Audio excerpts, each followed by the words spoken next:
السلام علیکم ورحمۃ اللہ وبرکاتہ. You are watching RMI 45. اس چینل کو سبسکرائب، لائک اینڈ شیئر کریں تاکہ آنے والی نئی ویڈیو سب سے پہلے دیکھ سکیں. حضرت ام سلمہ رضی اللہ تعالیٰ عنہ بیان کرتی ہیں کہ رسول کریم صلی اللہ علیہ وآلہ وسلم نے ارشاد فرمایا، جو شخص قربانی کا ارادہ رکھتا ہو وہ ذی الحج کا چاند دیکھنے کے بعد حجامت نہ بنوائے اور نہ ہی اپنے ناخن تراشے. صحیح مسلم حدیث نمبر 1977.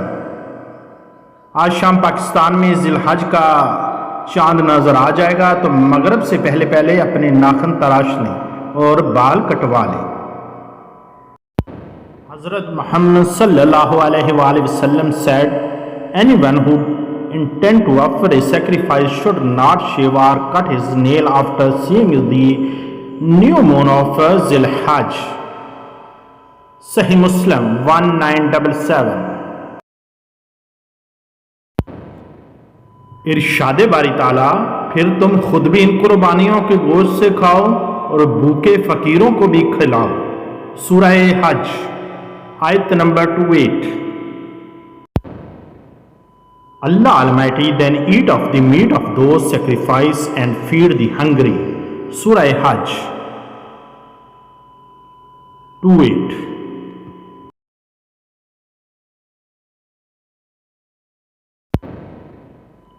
ارشاد باری تعالیٰ، اس سے خود بھی کھاؤ اور سوال نہ کرنے والوں اور سوال کرنے والے مساکین کو بھی کھلاؤ. سورہ حج آیت number 36. Allah Almighty eat of it yourself and feed those who do not ask and those who ask. Surah Hajj 3:6.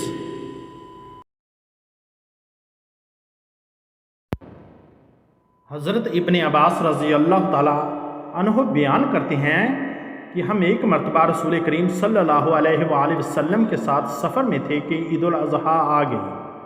چنانچہ ہم نے گائے میں 7 افراد اور اونٹ میں 10 افراد شریک ہو کر قربانی کی. ترمذی 1501.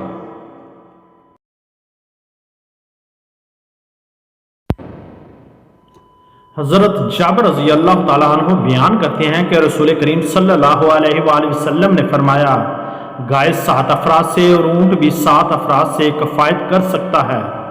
ابی داؤد حدیث نمبر 2808. ان دونوں احادیث سے ثابت ہوتا ہے کہ گائے میں 7 افراد اور اونٹ میں 7 یا 10 افراد شریک ہو سکتے ہیں. حضرت محمد صلی اللہ علیہ وآلہ وسلم said, a cow can suffice for 7 people and a camel for 7 people. ابی داؤد 2808. اللہ اور اللہ کے رسول صلی اللہ علیہ وآلہ وسلم سے بہتر کس کی بات ہو سکتی ہے. اللہ تعالیٰ اس کو خوش و خرم رکھے جو حدیث سن کر اس کو آگے بیان کرے. اللہ حافظ.